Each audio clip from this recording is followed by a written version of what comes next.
Today on the show, we're going to show you a more effective way to land consulting clients. Welcome to your Consulting Business Podcast. My name is Russell Pearson, and this is episode number 66.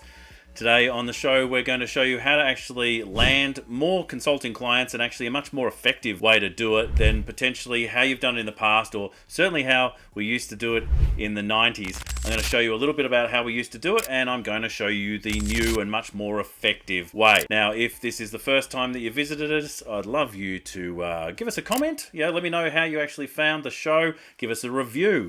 Ideally, whether you like it or don't like it, let me know. I'd love to get those reviews as well.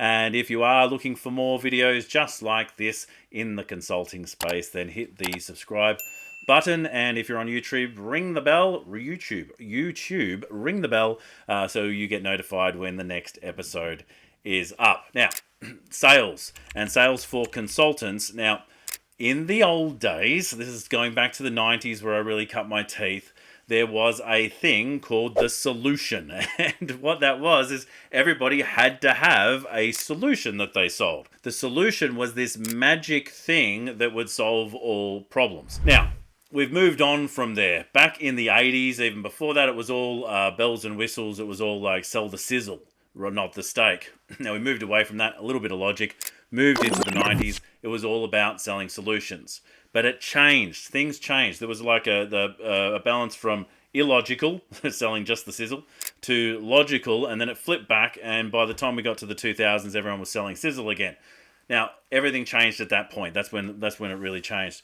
People started looking at features and benefits. We need the best of both worlds. We need a little bit of logic, and what specifically are we getting? The feature, which was much like the solution, and then the benefit of it, which was more of an emotive thing. What are you going to get on the other end of it? Now, it could be emotive. It could be like, how does it feel at the other end? But also, what do you get? What is the result? So something tangible. Now, by the time we got to 2010, things were changing again, and we moved from features and benefits to more of this outcome-based sales, which is packaging really the two things of what are you tangibly going to get and what does it mean for you at the other end. Now, that's where we sort of want to play today, but I also want to show you that you can't just sell outcomes without really understanding where the client is currently sitting. Now, I'm going to bring the board over in just a second. We're going to do a little bit of work. Now, for those who are listening to the podcast version of this, I am going to talk about it. You're still going to understand what I'm saying, but if you would like to actually see what I'm writing, then feel free to come over to YouTube and check out the video. Now, this is a whiteboard. Yes, I'm sure you've all seen a whiteboard before. Now, let's talk about the difference in sales today. So we still have solutions. There are still things that people sell. And a solution is it's a packaged version of what you're going to do to get them a specific outcome. I'll talk specifically about how this changes for you in your consulting business in just a moment. But solutions create outcomes. Now, solutions are needed because we have specific problems that exist. All right? There are problems in the world, and the solution solves the problem. But what most people believe is the problem, especially if they're an expert consultant, they'll know that the problem is some cause, the thing that's causing the issue in general. And so what I want to ensure that you're doing is not just looking at the deeper cause behind what's going on. Like, to give you an example, let's say I go to the doctor and I've got a pain in my leg. The doctor's going to say, no, you don't, is not going to say, you don't have a pain in your leg. They're going to sort of diagnose the issue. But the smart doctor is going to acknowledge that you do have a pain in your leg, and do you want the pain to go away? So I'll show you what I mean in just a moment. So problems, they exist, but usually they are the cause of the problem. And so what is the problem that people are experiencing? Well, it's a symptom. And so symptoms are really the opportunity for you now as a consultant who helps people go from one place to another, or transform their business, or transform their situation. We're taking people from a place of symptomatic issue across to a specific outcome. Now, to go back to that example with the pain in my leg, if I go to the smart doctor and I say, I have a pain in my leg, that smart doctor with a good bedside manner goes, all right, I acknowledge that must be painful to have that pain in your leg. Would you like that pain to go away? Yes, doctor, I would. Right? So that's jumping over the actual cause. We're not talking about the cause. We're not even talking about the solution, how we're going to get rid of that pain in my leg. We're just going to say, you have a pain in your leg and you want it to be gone. I want my leg to be pain-free. So the outcome is pain-free. Doctor who hasn't had this lesson is going to say, well, it's not the pain in your leg that's the problem, it's the gout that you have, or whatever the issue really is. Now, the person who's hearing that goes, well, I don't know that it is that problem because you haven't heard what I said about the pain in my leg, and you're now telling me this thing. Do I believe you or not? Does that seem realistic to me or not? And they might go and get a second opinion. Now, those second opinions is what happens in the consulting space when they get multiple quotes. And so to avoid that whole issue, what we want to do is just talk to symptoms and outcomes. Now, what's great about symptoms is that when someone's in a buying process, they might be over here and they're ready to buy whatever it is that we've got. Usually, and 63% of all stats are made up on the spot, but this one is something that actually trends. Usually, only about 2% of people are completely product aware. They know what they actually want to get, and they're going to buy it in this consulting space, right? It is more likely that people are aware of the problem that exists for them, but still, that's only a small amount of people that are actually problem aware. And that number is a further 18%, which brings us to a total of 20% of people are currently aware of what's really going on. They're aware of the cause to the problem, and then finally they're aware of a solution that's going to fix it, which leaves us with a good 80% of prospects who are suffering. Now, they're suffering from the symptoms from all these causes. And what that allows us to do is, number one, we have far more opportunity. There are far more symptoms than there are specific causes, and there are far more symptoms than there are specific outcomes. And so I'll show you how to put those together in a sales conversation in just a moment. But it enables us to talk to this 80% who are symptom aware, but not yet problem aware, which is a great position to get into because it means that they're ready to talk about the thing they're experiencing, but they're not ready necessarily to solve it, which means that they're not out there getting 3 quotes. You're not having to go and pitch to these people, but you can talk to them about the symptoms they're suffering, ask them if you want to relieve the symptoms, and if they say yes, you, as the incumbent, the person who's there as the consultant, who's thoughtful and caring and asking them questions, can go through a diagnostic process to help them identify what are the next steps to take. So you might go through an entire process that helps you engage, land, get new contracts with new clients, and never actually talk to the real problem, the cause, or talk to the specific solution. You may get to the end of the engagement and simply say to that person, would you like that to go away? Yes, I would. Would you like my support to help you do that? Yes, well, this is how we can do it together. Yeah. And so symptoms into outcomes become the key.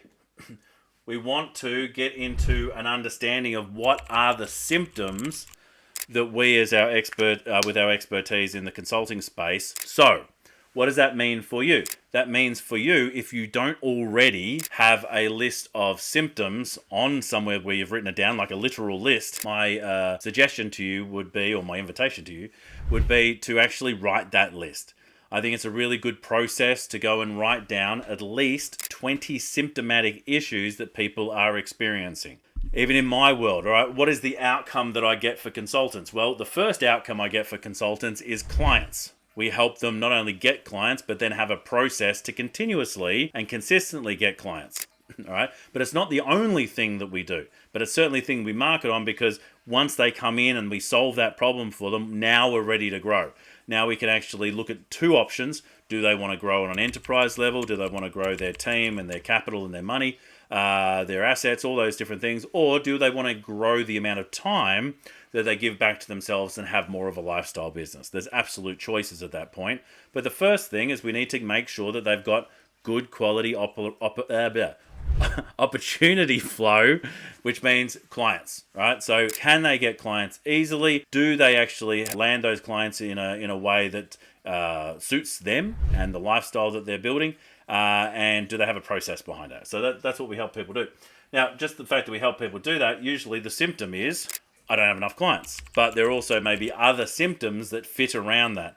There may be a thing like I've got really busy times and I've got not busy times, right? That tells me that their issue is in they don't have a consistent process, but I don't even need to talk about the consistent process. I just need to understand that they're experiencing the up and down, the roller coaster ride of consulting, and they don't want to do that anymore. All right, so the symptom, I'm experiencing the roller coaster ride, and the outcome, I want to actually have a smooth, consistent growth. What I love about symptoms in particular is if you can name the symptom, you literally just have to coin flip it. You flip the idea of the symptom over and you get the outcome. So I don't have enough clients. I have enough clients or more than enough clients. Yeah. I have inconsistent sales. I now have consistent sales.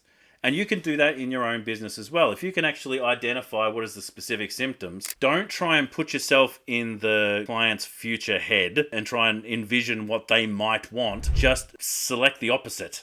So if you know what the symptom is, choose the opposite. Now, when you write a list on your own, it's a hypothesis. This is what I think people say. Now, I want you, once you've written that list, to go out and sort of test it. Start listening to what your prospects are actually saying. What words are they using to describe the symptomatic issue that they've got? Once you start getting those specific words, start using those words. You don't need to have creativity in this. You've got other places to spend your creative energy, and it does not have to be here. In fact, it's far better and far more effective and efficient. Effective is really more the point. It's not just fast, it actually works really well, is to hear the words that your client is saying and then say them back, right? So I just currently don't have enough clients. Okay, so you don't have enough clients. How many clients do you want? Right, I want this many clients. All right, so you've got you want X amount of clients. You're currently got how many clients? All right, here. So that's a gap that you've created. That's literally the bridge, the thing that we need to create the bridge over. And so in understanding that, we know what the work is to be done. And then as the consultant, we can choose, is that the sort of work that we want to do? Because what I love about being a select consultant is you get to select the work that you do. You don't have to say yes to everything. And in a very simple question like that, you can go, all right, is this the sort of conversation I should be having? Now, if they were to say something along the lines to me where we're having trouble keeping employees, all right, how many employees, what's the sort of turnover of employees? Okay, I can see the gap of the turnover. Now, most of the time, that's not my wheelhouse. And so I will actually recommend someone else for that role. Now, we can help in a light sort of way, but it's certainly not my speciality. Speciality is getting clients for consultants. And then from there, helping them put a system in place so they can grow into those opportunities where they have some of those challenges. Ideally, they wouldn't have those challenges, but when they were more likely to have those challenges where they've got team on board and they're becoming that manager, which is part of the process. Okay, so symptoms. Write your list of symptoms. Write down 20 at least. Make sure that they're not causes. Make sure they're not the diagnosis of what's actually going on. Make sure you're just writing down the thing that they're experiencing. I don't have enough clients.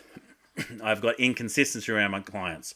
I don't know how to get clients. I'm often having coffee conversations that go nowhere. That talks to sales process, but I don't have to say sales process. I just go, it sounds like with those coffee conversations, you would like them to actually have a specific outcome at the end of the conversation. Yes, I would. Right? So coffee conversations that go nowhere to conversations that actually go into a sales process. Great. All right. You take one and you flip it to get the opposite. Other things, I'm sending proposals and people are disappearing on me. They're ghosting me, or my sales are not converting. I'm speaking to a lot of people, but no one's actually saying they want my help. Now, all these are symptoms. And so if you're experiencing any other symptoms, we should probably talk, but it's more a case of you listing the symptoms for you in your expertise with your specific audience. I wanted to quickly jump in and remind you about russellpearsonprograms.com. We put all sorts of resources specifically for consultants on that page. And if you go there right now, you'll see that there are some new resources available absolutely free for you to download. So go to russellpearsonprograms.com. Now, back to the show. And funnily enough, when I'm working with many consultants, they are quite generalist. They can help everyone, right? And it's fine to be able to help everyone if that's what you want to do. But there are really good reasons not to help everyone. Number one, if you can niche down a little bit or niche down specifically, it means that you're going to have more experiences with the same types of problems, the same types of situations in environments, and the same types of people, which means that you can get faster, more accelerated results. You can actually get better, higher outcome results, or even results that are more efficient and lower cost. You can continually do that and improve on every project, every contract, any engagement or retainer that you might have. So that's one reason to niche. The second reason to niche is that you've got like endless people you can work with. Where should you spend your energy in communicating that? Well, if you can talk with everybody, you just got a megaphone and you're screaming out to everyone. Eventually your voice is going to get sore. So it's far better to say, all right, well, who would I like to work with now? Like for the next 3 months, I'm going to focus on a specific market. And I'm not suggesting that you should brand yourself in that space. I'm not suggesting that you should actually position yourself long term for that sort of work, but you can do small outreach campaigns that are behind the scenes, that are quietly working there, where you're picking up clients in a sector or around a very specific problem or have a very specific definition. And go and have a look at some of the other niche videos that we've actually done on the channel. They'll go into this process a little bit better and help you discover that niche. But what's great about niching in that space a little bit more is that you understand the audience a little bit more. Now, you can go generalist, absolutely, but it means that your list of symptoms are going to be enormous. You hear everybody talk about just about anything, and you say, oh, I can help you. The focus on clients is as much about disqualification as it is about qualification. Ideally, you want these list of symptoms to be a trigger for you. So you hear the symptom and you get turned on. It literally triggers you into a buying process. And ideally, the first part of that process is tell me more. I'm currently got this up and down within my consulting practice. I'm not getting enough work when I want it and then too much when I don't. Tell me more about that. They start explaining some of the detail around it. What would you like instead? There's the outcome. We now have a gap. And there's a whole process that we call priority inside the Forge, which is the business program that we have for consultants. And if you're interested to look at any of that stuff, you can absolutely outreach, but probably more so, you'll discover it as you enter our world and just, start looking at some of the content that we've got available to you. So hit the subscribe button, subscribe for more episodes like this so we can talk about not just sales. We're also talking about how do you develop as a consultant. We're looking at do we want to do proposals, not do proposals? What's the best way to do proposals if you're going to do them? I always recommend that you avoid pitching if you possibly can. But if you have to, because of the scenario, we want to make sure that you're armed with the best tools to do just that. So we've got more episodes around that sort of topic coming up. But yeah, helping you get clients in whatever state of your consulting journey you're at, whatever milestone you're at, whether you're just emerging into the space, or you could have been in the space for 20 years. There are so many opportunities, I think, for even the aging consultant now to make money so much easier than you ever did before. And just the final point I want to make when it comes to this symptoms to outcomes process, you're no longer the salesperson. The salesperson exists in this digging into the pain and the causes. They exist in this presenting and pitching their solution. You get to avoid that whole sales process and just invite someone to work with you if they are right, if they have the specific symptoms that you can solve, those specific outcomes that you help deliver, then you can actually invite them into a process. And there are processes that we actually build inside the Forge and in other areas that you can find them, which we help people not only close engagements, not only land new contracts and retain it, but to do it in a way that enables you to start your engagement with the client as a mentor. It means that you're not coming in as a salesperson and then becoming an employee within the company, like having a contract. You're not engaging with an organization and they look at you as a service provider, which means they give me this when I want it. They actually speak to you with the respect that your expertise and your history in this space, your experience deserves, because they see you as a mentor. Not only a trusted advisor, but someone to emulate because you are worth emulating. Not just for your expertise, but because you understand what it means to be a select consultant. You understand what it means to really have the resources, the responsibilities, the processes, and the procedures to take this client not just through a project-based exercise, but ideally and potentially through a transformational process. So if you haven't already, go to russellpearsonprograms.com. We've got a resource you can download there. Currently, it's the Select Consultant Guide, and if you're not sure what the Select Consultant is, that's a great resource to have a little read about. See if it's something that you would like to have in your consulting business. But if you're looking at this down in the future, we may have all sorts of things there. There are resources that we switch in and out of there all the time, so make sure you go back and check it out. Until next time, my name's Russell Pearson. It's a pleasure having an opportunity to speak to you, and I hope that you will continue to stay passionate, and I'll catch up to you on the next one. Bye for now.